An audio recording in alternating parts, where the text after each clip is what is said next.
Morning all, welcome to another episode of Content Cars. A little bit of a different introduction than I wanted to do because I somehow managed to lose my phone mount for windscreen. So anyway, here goes. Today is a rather special day. Me and a couple of friends of mine are on a bit of a jaunt over to Wales to visit the Black Mountains.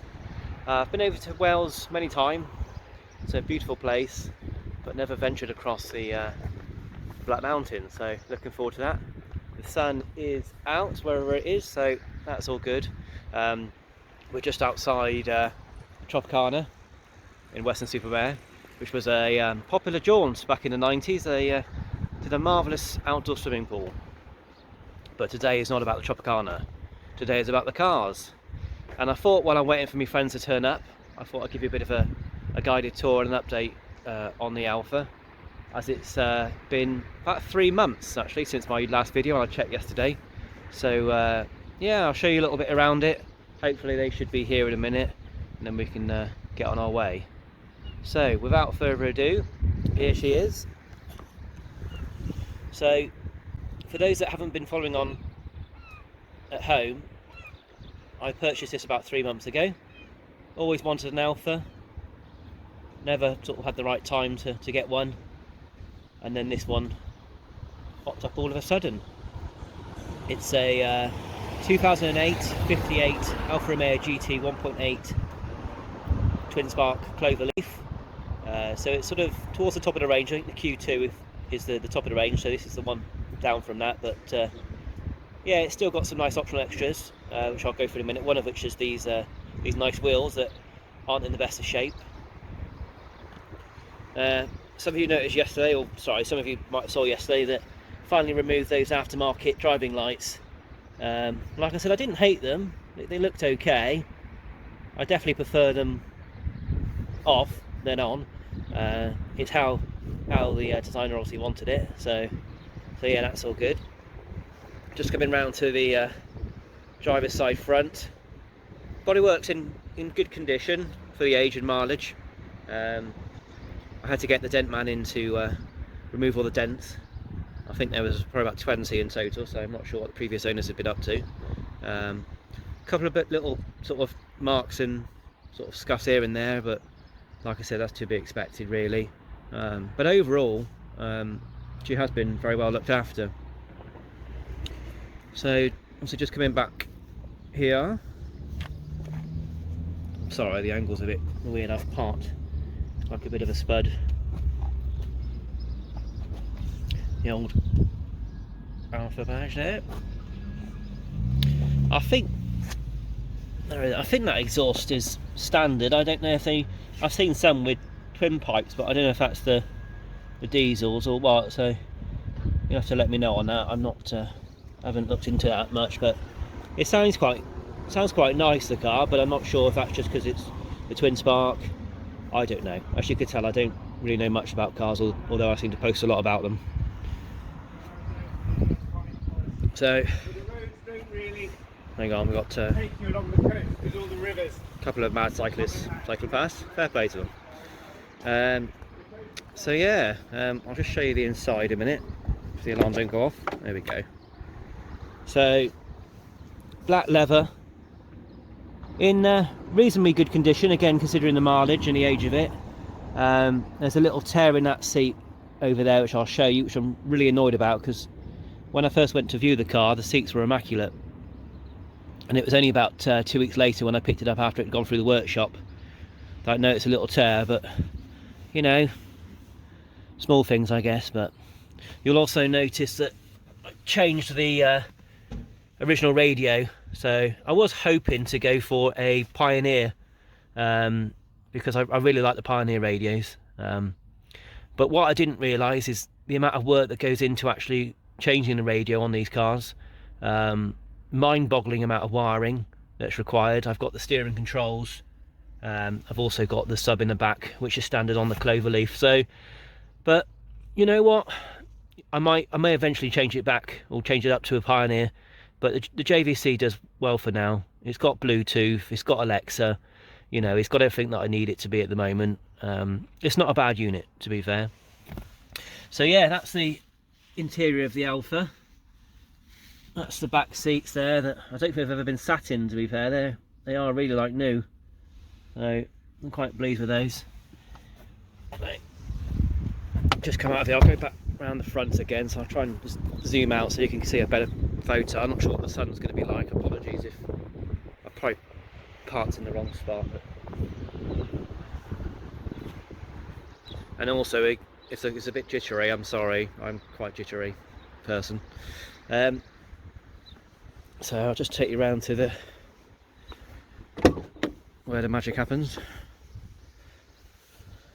So that's that tear I was on about in that seat, if I can see there. So I will get it repaired. I've been quoted about £80, but I'm not quite sure if it bothers me that much. It probably will get worse, but I've learned to sort of slide into the seat now and avoid that. So we'll have to wait and see. I really want to get the wheels refurbed, to be honest. I'm not going to show you them because I don't want to, you know, keep picking parts of this car. But yeah, the wheels are quite badly scuffed, and I need a couple of tyres as well. So I'm going to do that all at the same time. It's the aftermarket push button start the previous owner has installed.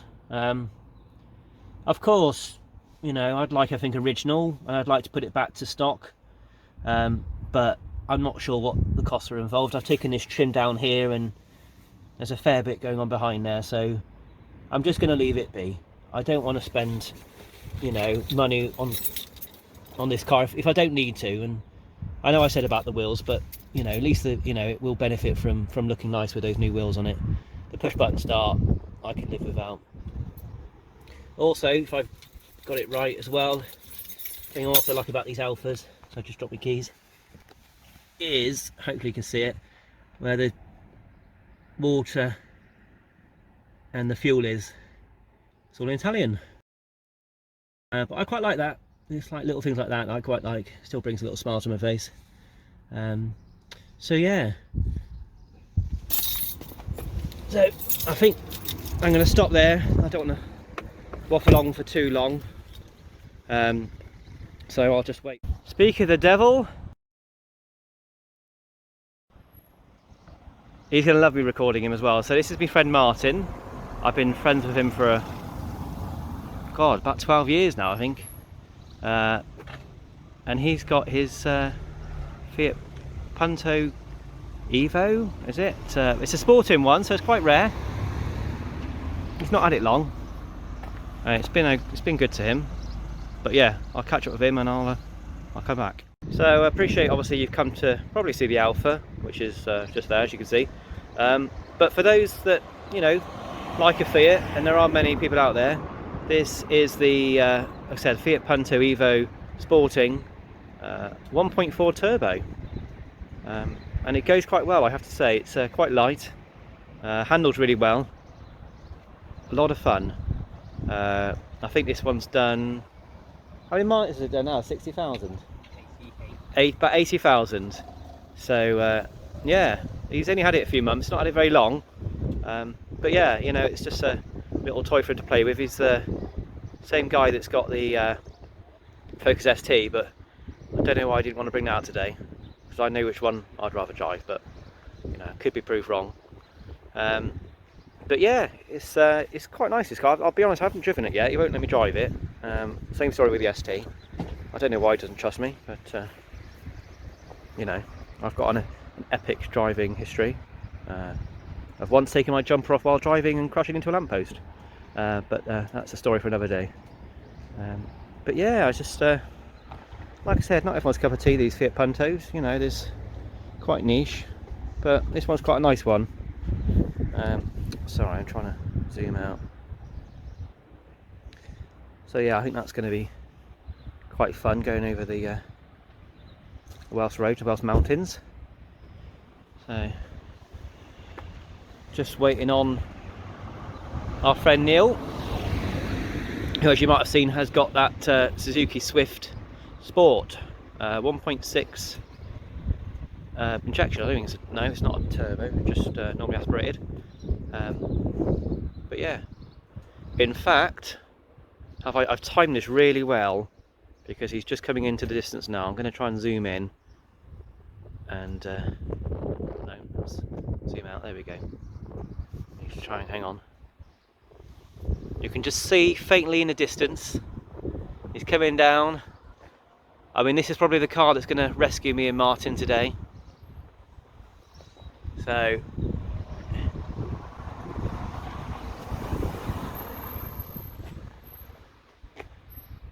and here we are.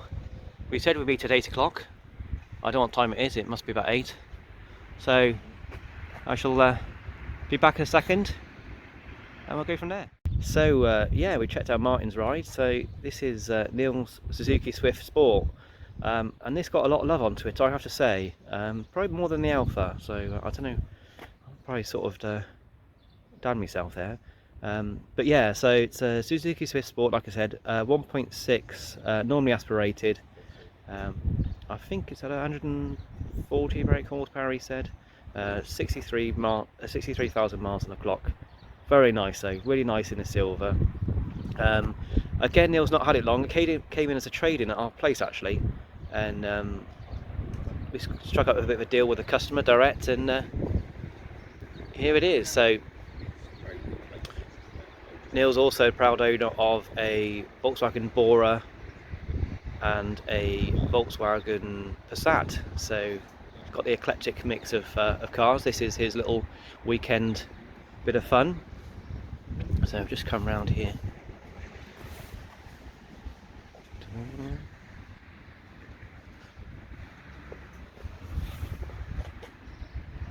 So yeah, like I said, I think this is going to be the car that's going to rescue the Italians today.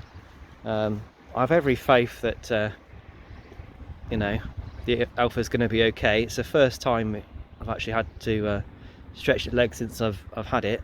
I literally just drive it to work and back, and I work about a mile away from home, so I'm sort of too lazy to walk really. But here's the inside. That's the map with the instructions of where we're going, because I still don't know exactly which route we're taking. The plan is to take the same route that Top Gear took a few years ago. I'll be honest, I'm a massive Top Gear fan, and even I can't remember that episode. I've not even had a chance to look it up yet, so we're going in blind. But as with any road trip, we've got the essentials, which I'll show you now. This is what we've got in terms of the so we've got obviously first aid kit for if we cut ourselves, jerry can in case one of us decides to run out of fuel, although I put £60 in the fuel tank yesterday.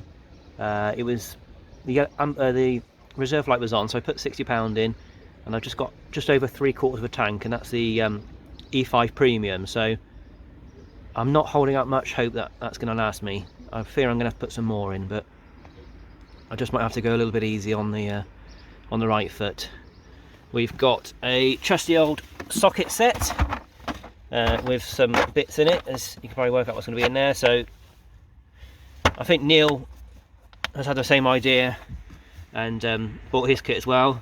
But more importantly, the most important thing, and to remember this when you're all on a road trip together, what you need is walkie-talkies. So I was playing with these with my daughter last night, so we know they all work. It's a bit of fun, you know. He's got to stay safe while driving, and if any of us have a catastrophic emergency, then we can talk to each other and do the secret signal. Team America reference there. And yeah, you know what, I think that's it. This is I think it turned out quite a good introduction. I've tripped over my words a few times and I've said the wrong things, but as many of you know, I'm rubbish with words. We're going to get on the road, and I'll catch up with you soon.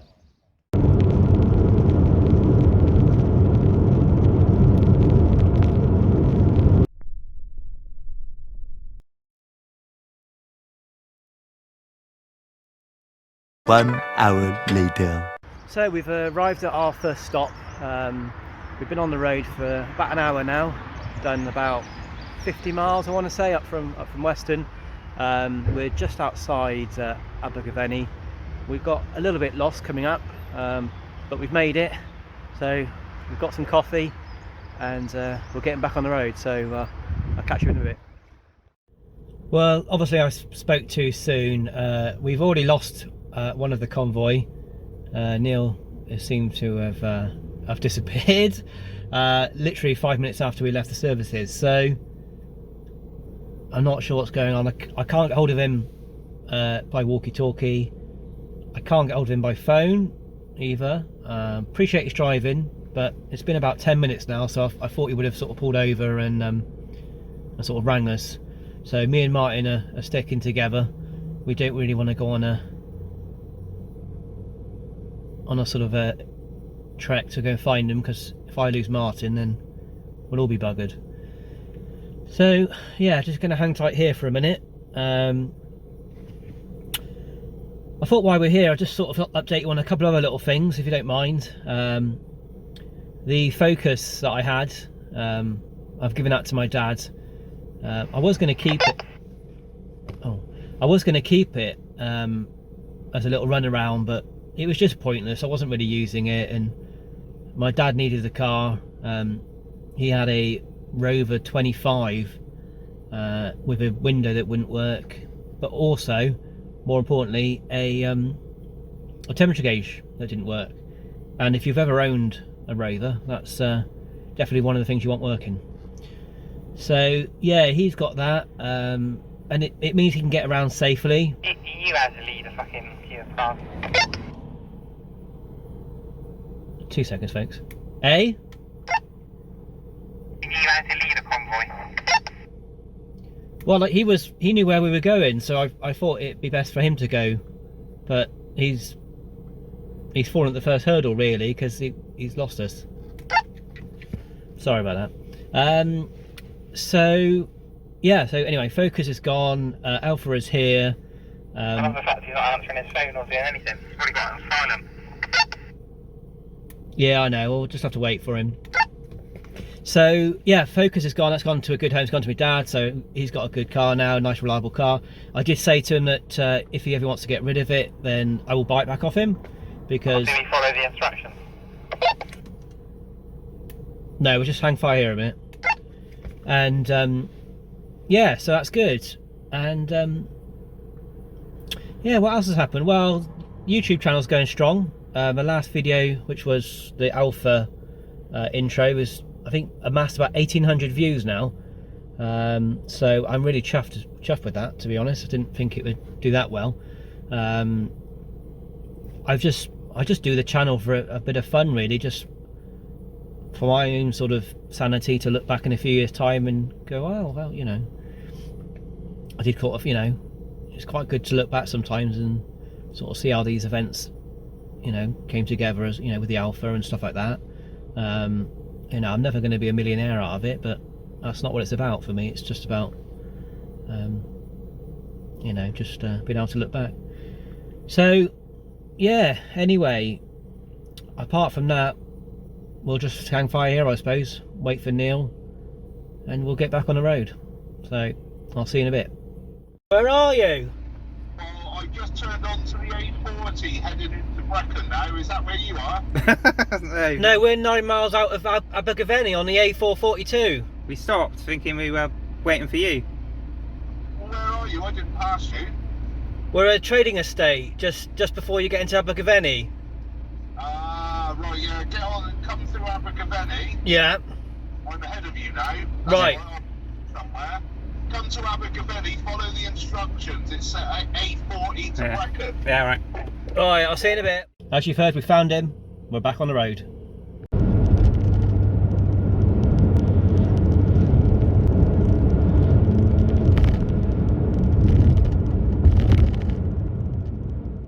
Here we are. We've made the destination. We're in Landovery, I think is how you pronounce it, so if not, then I apologise. It is now 12 o'clock, so we've been on the road since 8 o'clock this morning, various stops along the way, but this is the start of the Top Gear route, made famous all those years ago. So yeah, there's the castle as well. There's a little route, so we just stopped off in a car park here. Just want to show you, I will put the information down below of where we are, but not sure if you can probably see it, it's probably not very well, but it's the road is the A4069. Basically is the road that we want to go down. It goes on to the 4068, but we're going to sort of stay on the A4069, take a trek down there. I don't know how many miles it is, but yeah, and then we're going to come back the same way and see what we can see along the way. Definitely a lot of bikes here, a lot of cars here, so obviously there's a lot of love for this route, so I'll catch up with you in a minute.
Well, that's it, folks. We are back in good old Weston-super-Mare. If you're still watching this, then thank you very much, because that is commitment for you. I hope you enjoyed all the footage from today. Didn't get as much in-car footage that I wanted to, but without a phone mount, that is quite hard. But yeah, I've had an excellent day. The GT's had a good day. We have got a bit of a noise coming from the offside front suspension area now. So I need to check out what that is, and my headlight bulb has blown on the passenger side. That's one of those new Philips Vision things that I bought, so I need to email them about that. And also the wipers started singing to me as well, coming back, which was nice of them. They've stopped making a noise, but yeah, I'm not sure what's going on there. Maybe just these new wiper blades. So we have covered a total of 243 miles today, and I've got some stats for the nerds as well if you're interested, so bear with me. So we've covered, like I said, 243 miles today. My average miles per gallon was 41.8. The travel time was 6 hours and 37 minutes, which is quite impressive really. Total distance was 243. So yeah, so there we go. It's back in one piece. It's a little bit poorly, like I said, on that front suspension, but hopefully it's nothing major. But yeah, I can't think what else I was going to say really. If you like the video, please like and subscribe to it, and I'll catch you up again soon here on Content Cars. Cheers.